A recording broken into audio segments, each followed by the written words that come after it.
Hi everybody, my name is Kayla Tawa and I'm a research assistant at the Center for Law and Social Policy on the youth team. I use she, her, hers pronouns, and today we're interviewing Safiya Mulla as part of a series we're doing for Pride and Immigrant Heritage Month. So June is both Pride and Immigrant Heritage Month. Pride is the national holiday that uplifts and celebrates LGBTQIA+ folks and their history across the nation. And Immigrant Heritage Month celebrates the accomplishments and contributions immigrants and their children have made in shaping the history, strengthening the economy, and enriching the culture of the United States. So we're very fortunate to have Safiya with us today to talk a little bit about her experiences and what these 2 months mean to her. So you just start by introducing yourself, telling us your name, your pronouns, where you're from, and what you do. I'm Safiya Mulla. I use she, her, and hers pronouns.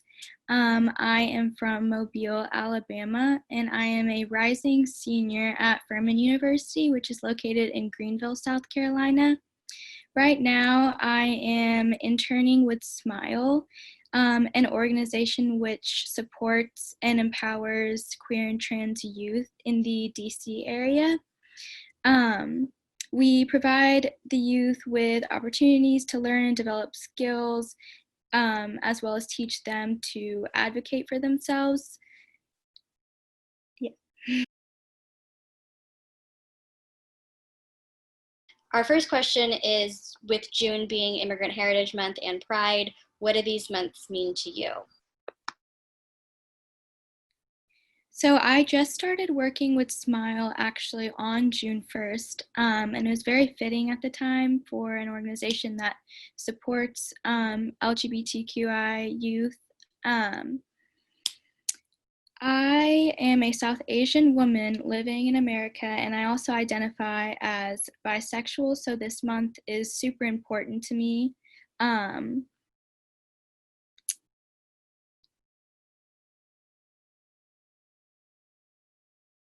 So with that, like with having those multiple identities of being both South Asian and then also identifying as bisexual, and then now kind of recently getting into some of this advocacy work around queer and trans communities, how has that changed your understanding of intersectionality or deepened it in any way, or like how are you kind of thinking about all of those identities and how they come together in the ways that they're perceived by the people that you work with?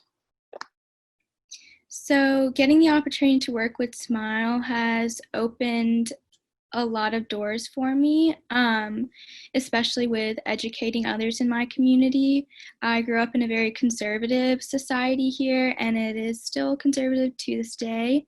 I am one of the very few people of color in my community, and you know, when I am seen in public, a lot of people will approach me and say, "Where are you from?" And I'll explain to them, my parents grew up in India and moved here. I grew up in America my whole entire life. Like, I've been living in Alabama my whole life. And this is just like one identity that defines me, but I also identify as bisexual, and it's difficult to explain both of those identities to people here sometimes, and it is a struggle to choose how do I identify myself to other people, or how do I choose to express myself to other people? Do I tell them that I'm also bisexual? I'm South Asian American? Yeah.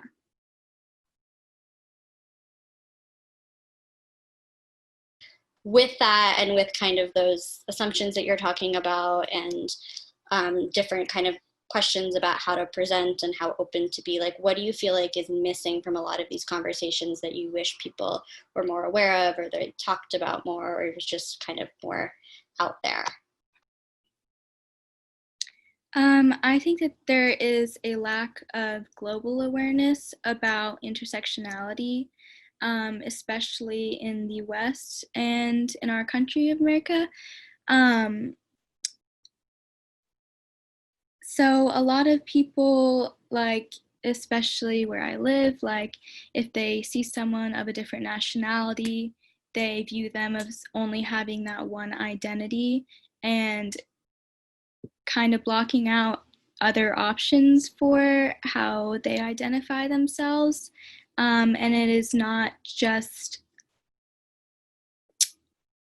sorry, I lost my words. Yeah, that's totally great. That I think everything you're saying makes a lot of sense about like needing that more global awareness and recognizing that people can have multiple identities and not necessarily assuming anything of them from the one that might be the most visible, but allowing them to kind of be their full selves in every space that they walk into. And do you feel like now working with SMYAL and working with queer and trans advocacy that there's also space there for you to talk about or to live fully within your South Asian identity and kind of all those other aspects of yourself?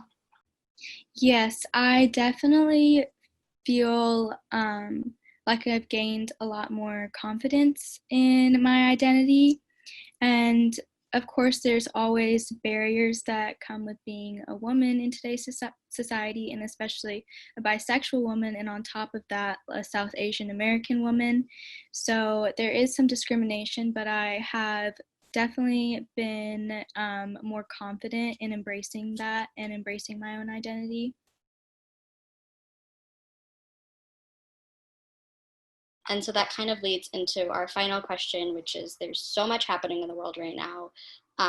We're in the midst of a global pandemic. Today, the day that we're recording it, is actually Juneteenth.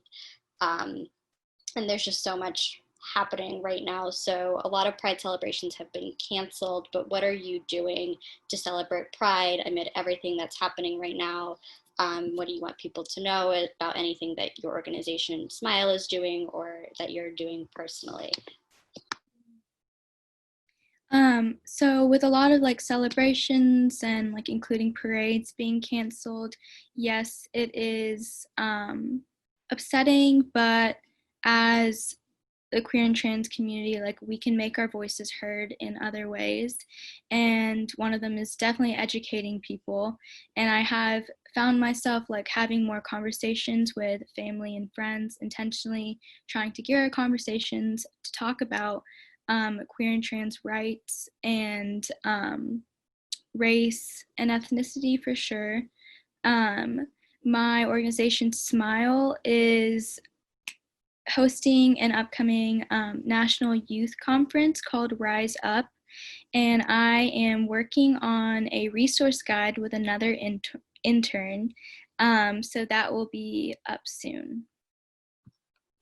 That's really great. Thanks so much for sharing. And we would definitely love to see that resource guide whenever it's ready. And we can definitely also advertise Rise Up, and we'll be sure to link to that. But yeah, I think what you said is so important. Of like, we don't need it to be Pride Month or to be Immigrant Heritage Month or for it to be Black History Month for us to both celebrate and educate ourselves about all of these different identities and make sure that we're having those conversations and really being intentional about the work that we're doing. So thank you so much for joining us today. We really, really appreciate it. If people want to find you, are you on Instagram, Twitter, anything like that, if you want to share any of your handles? Sure. Thank you so much.